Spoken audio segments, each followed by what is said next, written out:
Hey guys, it's Alex, and today I'm here with, for the first time in a very long time, a giant box of books haul. If you've been following my channel for like a year or so, you will know that one of my favorite thrift stores sells books by the box. Like, they have the normal pricing on books, which is like $1 for a paperback and $2 for a hardback, which for where I live seems fairly standard. But then they have just a box. You can get a whole box of books for $5. And when they say box, they don't mean shoebox. They mean actual giant box. It's huge and it hurts me to hold it. So when I go, I do always look at books when I go to thrift stores because there are a number of books that I actively want to purchase. But when I go to this one, I always wind up getting too many books because after a point, the books are essentially free. You're already paying the $5 fee, so anything you add in is just extra free books. I have no self-control, so we went to the thrift store for adult things and I walked out with a box of books.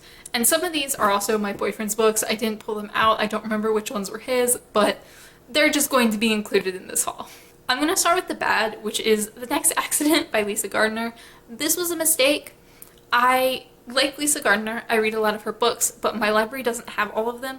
So when I come across a book of hers in a thrift store that I haven't read yet, I pick it up, which is why I grabbed this book. And then once I got home, I actually realized I already have read this one because my library did have it. So this is probably going to go straight to a little free library.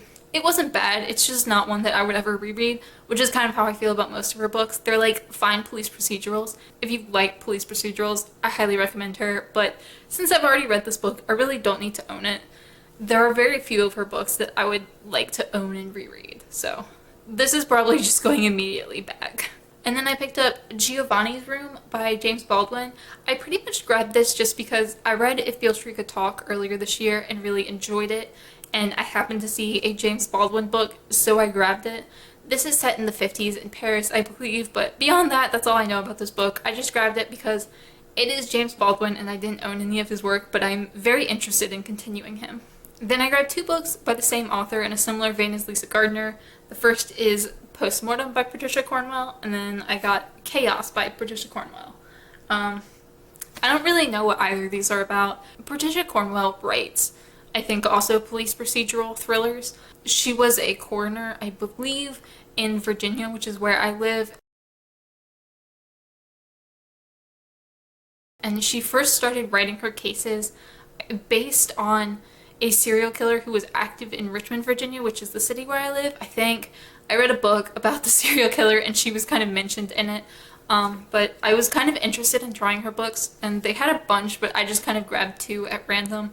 I do like the kind of smaller books, and I do like the naked hardbacks, so I will be interested to see what I think of her. But again, she's one of those where if I don't like her, that's fine. I just kind of hope they're kind of fun 3-star reads. Then we got The Hours by Michael Cunningham. I've never heard of this. It won the Pulitzer Prize, so that's good. My boyfriend picked this up off the shelf and asked if I had read it.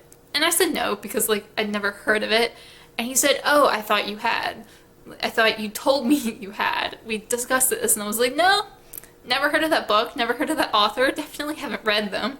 But this was kind of one of the later books we saw and we just threw it in at that point, I think, because this is what happens when you just buy a box of books, you just throw things in. So I have absolutely no idea what this is about. I don't know if he's heard of it or if he's read it.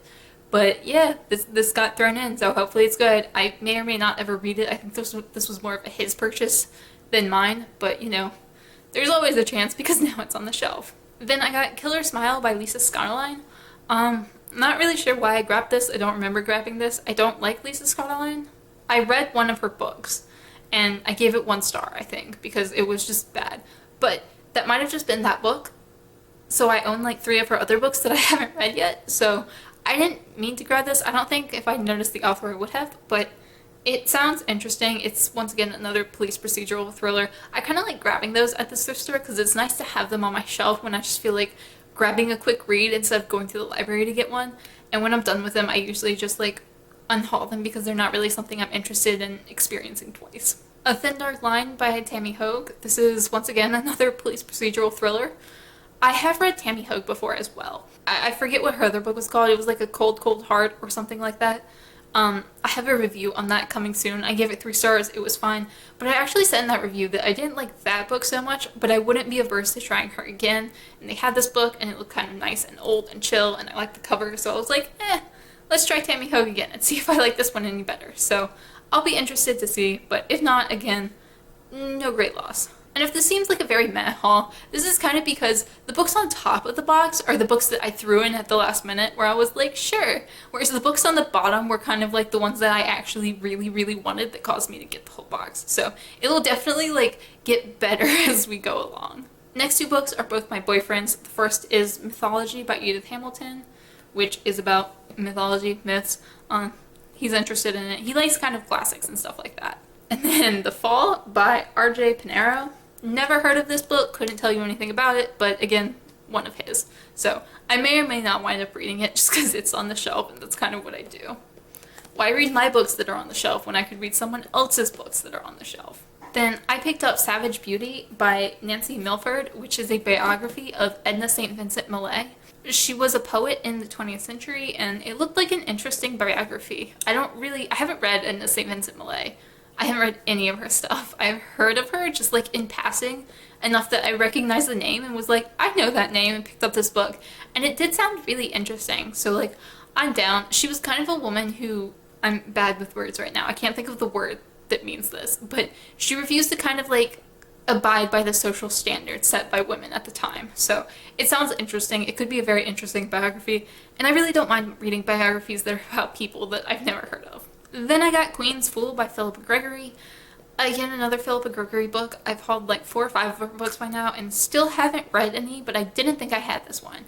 And I kind of just was in a habit for a while of grabbing her books because she'd been recommended to me as historical fiction. So I don't really know anything about this. I was just like, ooh, Philippa Gregory, throw it on top of the box. And then one I'm actually very excited for is Silence of the Lambs by Thomas Harris.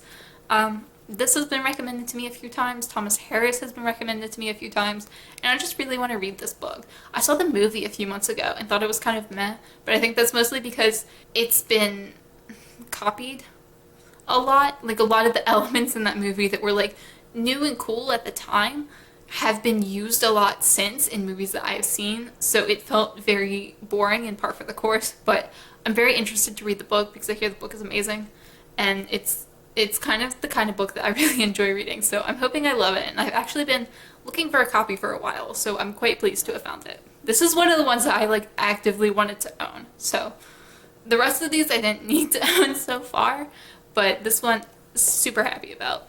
And I got The Girl on the Train by Paula Hawkins just because this is one of those thrillers that got a lot of hype, and everyone was like, oh, I either really love this or I think it's kind of a trash thriller. So I kind of just threw it in the box, like, we'll see. I've seen it a few times at thrift stores and have always not gotten it, so I was like, I don't really want to spend money on this book. But since I already had the box, just throw it in. Like everything else, just throw it in. Then I got Water for Elephants by Sarah Gruen, which I already own, but I intentionally got this because the copy I have, I'm pretty sure, is a mass market paperback, like the movie tie-in edition cover, and I don't like that. It's like got Robert Pattinson and whoever he starred in it with on the cover, like looking lovingly at each other, and I don't love that cover too much.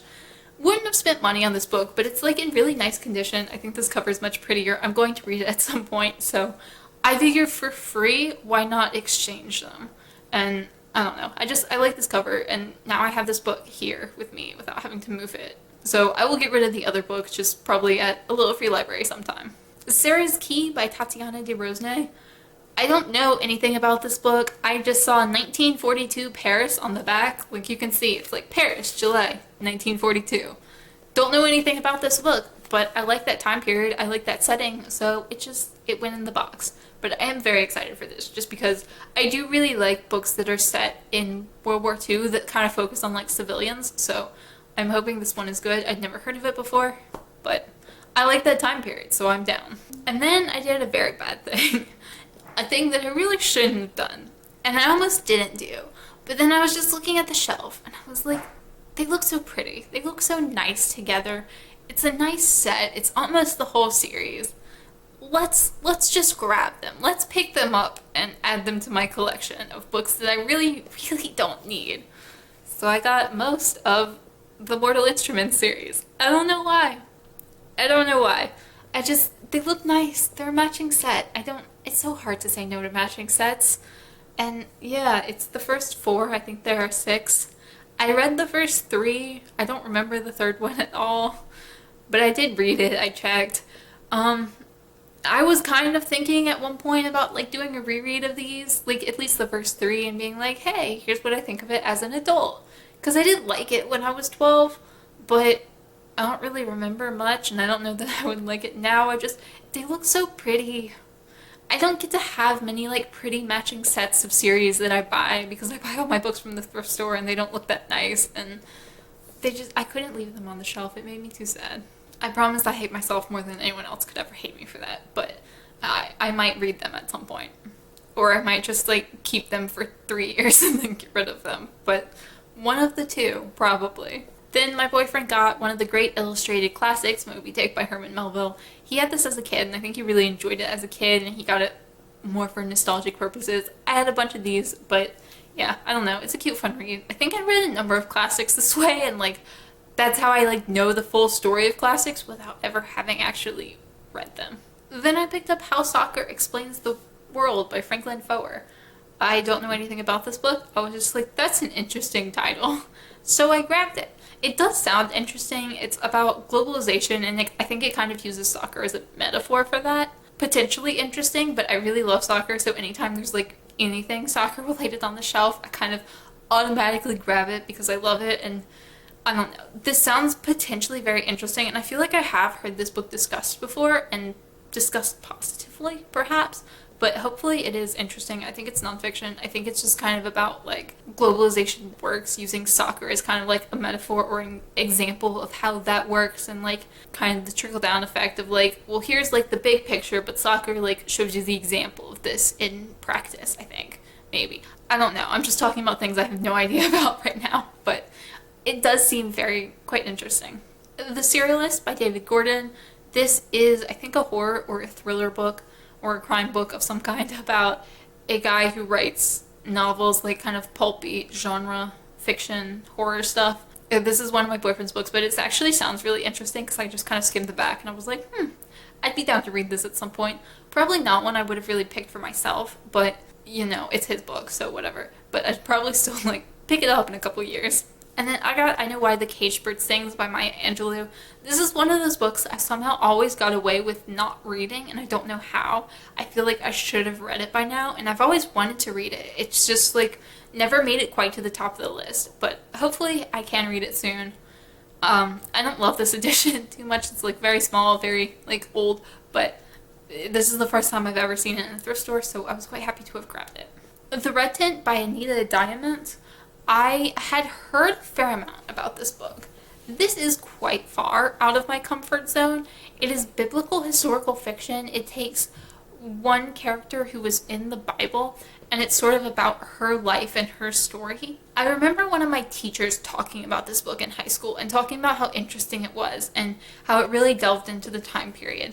And this probably isn't one I would have picked up just on my own. I'm not Christian, so like biblical historical fiction is kind of like But I do want to give it a try, like definitely stretch myself a little bit, but it sounds fascinating in a way, and hopefully I like it, but if not, I'm very down to have like tried something new, and I don't know. I'm hoping I do like it though, because it'd be interesting to read a very old historical fiction novel, because I read mostly ones that are set like in the 30s to the present and not too much before that. And then I picked up The Alice Network by Kate Quinn because they had it. And if you watch my channel at all regularly, my vlogs especially, I picked this up from the library on the recommendation of Linda's World of Books.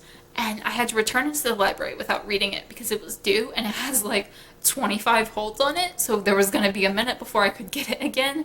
But they just had it in the thrift store, so hey, why not? Let's just own it now. And now this means I can actually like read it fairly soon, hopefully, because it sounds really interesting and it sounds right up my alley. So now I own it, and hopefully I like it, because I would be sad to have to get rid of it. But it is a paperback with deckled edges, which I really hate. Like, I don't like deckled edges in general, but when it's a paperback, I just feel like personally attacked by that. And then the final book in this haul, because we're finally at the end and I have like 3 giant stacks that are growing beside me. I have Codename Verity by Elizabeth Wine. This is a weird edition. I really don't know what edition it is. It's not an ARC or anything. It was just like published specifically for a special event or something. I don't know. But I have wanted to read this book for quite a long time. So the fact that I found it was cool.